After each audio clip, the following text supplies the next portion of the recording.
Doctor মনে হয় already চলে এসেছে। আরে এটা কোম্পানির ওই মেয়েটা না যে আমার দাদু ভাইয়ের সাথে ছিল?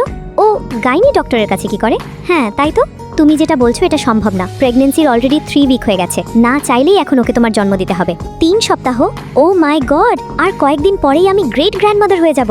এক্ষুনি গিয়ে গুড নিউজটাই ইয়াশকে দিতে হবে। বুঝতে পেরেছো কি বলেছি? এই ভুল করতে যেও না। জি ম্যাম।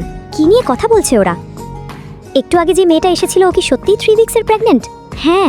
আপনারা এত খুশি হচ্ছেন কেন?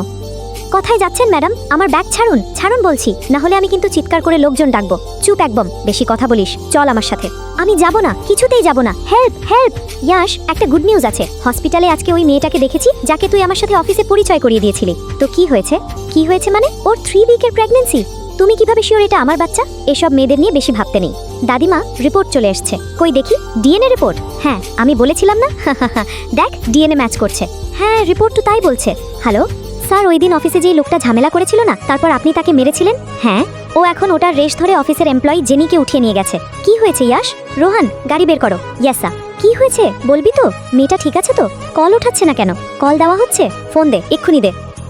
আসসালামু আলাইকুম বস, আমাকে ছেড়ে দিন বলছি। ছাড়বো আগে তোমার বস আসুক। প্লিজ এমনটা করবেন না, প্লিজ ছেড়ে দিন। সেই মুহূর্তেই ইয়াশ তার পুরো সিকিউরিটি নিয়ে চলে আসে। আজকে আর আমি ভয় পাই না, এই যে আমার বস সাথে আছে। ইডিয়েট, আগে বলবি না এটা ইয়াশ স্যারের সাথে সম্পর্কিত? ভুল হয়েছে গিয়ে স্যার, আর এরকমটা কখনোই হবে না। ডোন্ট ওয়ারি, চলো আমার সাথে। কেউ আর তোমার ক্ষতি করতে পারবে না। হসপিটালে দাদি তোমাকে দেখেছিল, তারপরই আমার ডিএনএ টেস্ট করেছে, বাচ্চার সাথে পুরোপুরি মিলে যায়। আমি এই বাচ্চার দায়িত্ব নিতে চাই যদি তুমি চাও। পরের পার্ট দেখতে সাবস্ক্রাইব প্লিজ।